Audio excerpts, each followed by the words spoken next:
हम ये भी देख रहे हैं कि अब भारत देश में एक लिबरल होना एक बहुत फैशनेबल टैग बनता जा रहा है और लोग अपने आप को लिबरल दिखाने के लिए जो सबसे पहली चीज़ करते हैं वो ये करते हैं, वो अपने धर्म का अपमान करना शुरू कर देते हैं, अपने धार्मिक मान्यताओं को चैलेंज करना शुरू कर देते हैं। जैसे जो लोग मूर्ति पूजा का विरोध करते हैं उनमें से बहुत सारे लोग हिंदू धर्म को मानने वाले ही हैं।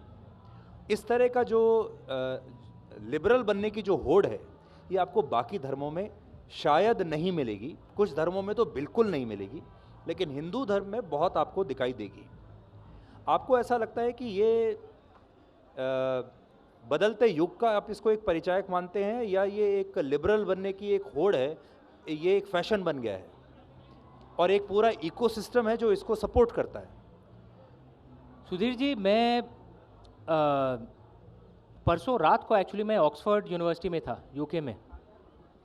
एक ऑक्सफोर्ड यूनियन डिबेट, पता नहीं आप लोगों ने सुना है कि नहीं उसके बारे में। हाल में शशि थरूर जी का एक वीडियो वायरल हुआ था जो ऑक्सफोर्ड यूनियन डिबेट में ही था, तो मुझे आमंत्रित किया गया था वहाँ पे मैं बात करूँ, और विषय था that God is a delusion. So 2 दिन पहले ही, परसों, मैंने देखा वहाँ पे कि जिस तरह से यहाँ पे कुछ लोग हिंदू धर्म के बारे में बात करते हैं, वहाँ पे कुछ लोग, आप उन्हें लेफ्टिस्ट कह सकते हैं, वो क्रिश्चियनिटी के बारे में वैसे ही बात करते हैं।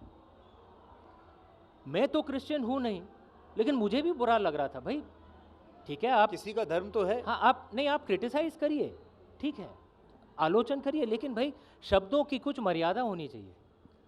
अगर आप किसी के भगवान के बारे में बात कर रहे हो, ठीक है, आलोचन करिए, लेकिन कुछ शब्द हैं जिनका इस्तेमाल नहीं होना चाहिए। आई थिंक क्या हो गया है कि आधुनिक माहौल में अपने आप को लिबरल समझना मतलब अपने सब ट्रेडिशंस, अपनी संस्कृति, अपनी सभ्यता को नकारना। हम तो कुछ दशकों से ये कर रहे हैं, पश्चिमी देश जो हैं वो कई और दशकों से, शायद कुछ सैकड़ों सालों से ये कर रहे हैं। और अगर इस राह पर हम चलते रहे तो जो पश्चिमी देशों का जो हाल है आज, हमारा हाल वही 40-50 साल के बाद हो जाएगा। तो इसीलिए मैं आपको ये कहना चाहता हूँ कि उस रास्ते पर ना चलें, क्योंकि अगर आप पश्चिमी देश देखेंगे, वहाँ पे जो कम्युनिटी है, ट्रेडिशंस हैं, सब बिखर गए हैं, परिवार बिखर गया है, अकेलापन इतना है। यूके में, सुधीर जी आप मानेंगे नहीं, वहाँ पे एक मिनिस्टर ऑफ लोनलीनेस है। बिल्कुल, एक मिनिस्टर ऑफ लोनली, एक मंत्री है लोनलीनेस को संभालने के लिए क्योंकि इतने लोग बेचारे अकेले, और अकेलापन लोगों को मार रहा है वहाँ पे। ये हाल हो गया है।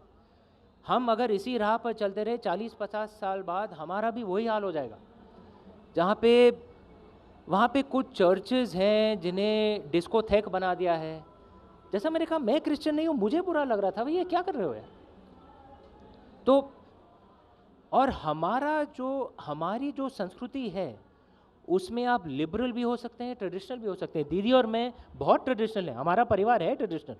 मैं आज भी उनको दीदी बोलता हूँ। मेरे जो बड़े भाई हैं अनीश दादा, मैं उनको दादा बोलता हूँ। मेरे एक जुड़वा भाई हैं, 12 मिनट बड़े। मुझे ये आदेश मिलता था माँ से, मुझे उन्हें भी भैया कहना पड़ता था टिल द 10th स्टैंडर्ड। जब आशीष ने मुझे कहा भाई अब ये बंद करो, तभी मैंने बंद किया, क्योंकि हमारा परिवार था ऐसा ट्रेडिशनल। लेकिन हम लोग लिबरल भी बहुत हैं। आप देख सकते हैं जिस तरह की पुस्तकें हम लिखते हैं। तो भारत देश में ये एक यूनिक है कि हम ट्रेडिशनल भी हो सकते हैं, लिबरल भी हो सकते हैं। तो इसे हम क्यों, मतलब एक तरह से हमारे पास एक स्यमंतक है, इसे क्यों हम फेंकें? क्योंकि अगर हमने सब ट्रेडिशंस उखाड़ फेंके तो जो पश्चिमी देशों का जो हाल है, जहाँ पे भाई बहन का कोई रिश्ता नहीं, माँ बेटे का कोई रिश्ता नहीं, एक तरह से समाज बिखर रहा है वहाँ पे, और आप देख रहे हैं आजकल उसका क्या हाल है। उस रास्ते पर हम क्यों चलें जब हम दिख रहा है 40-50 साल बाद हमारा भी वही हाल हो जाएगा? अभी रोक लो। मैं ये नहीं कह रहा कि हम रूढ़िवादी बन जाए, मैं वो नहीं कह रहा हूँ। लिबरल भी बन सकते हैं, ट्रेडिशनल भी बन सकते हैं।